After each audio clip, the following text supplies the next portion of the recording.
Okay, when you guys get into SalesEnvy for the first time, I want you to know a couple things that's really important to get your application running.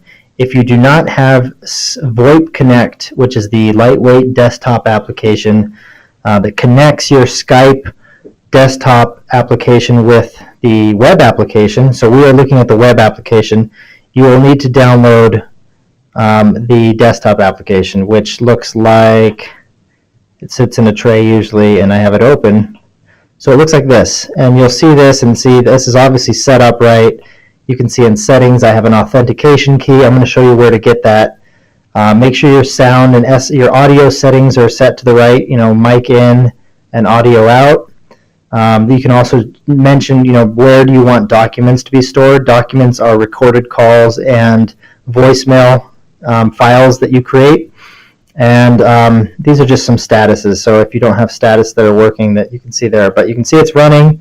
I can access those files here. I can see that Skype is connected successfully. The web application will show that as well. And everything's running well. If you do not have this installed and set up, it will not run. So make sure when you go and set up for the first time, go into settings, go down to VoIP, and you will need to click on this tab right over here for VoIP Connect, and it'll have your connect key and the download feature. So you'll download this. If you're, again, this is for PC right now. Our Mac version of this is coming soon, and then we will release that to everyone. But so download this first, make sure it downloads successfully, and any permissions or firewalls, or it also uses .NET Framework, so that'll install as well with it. So don't be surprised if you don't have .NET Framework set up. It'll actually be one more step in the process to get this running. And when that is ready, you'll actually copy this code and paste it in. So this is your connect key for Skype. For VoIP Connect, and you'll need to choose. So if you choose to use, this will be necessary for anything, to run the application for using Skype or for using a VoIP service. So any VoIP service. A VoIP service will utilize SIP settings, and you can put those in there. So those are your name. This is all within your VoIP account. This will be there, and you put those settings in. But you'll need to toggle which one you prefer to use. So if it's SIP, it's going to validate your SIP settings. If it's Skype, it'll do that. Really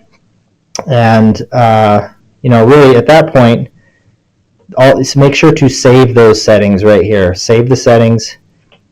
And then when you have those saved and the desktop application is downloaded and you've entered your key in right here, and make sure your audio inputs are right, then you should have a status go, and then you can start doing the application. Until you do that, the web application is going to look grayed out, kind of like you see right there.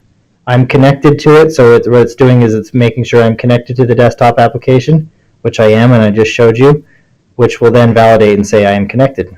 But otherwise, it's not broken, it just will not look like it's working because you have not connected it to the VoIP Connect app, and that's how you can do it. Hope this helps.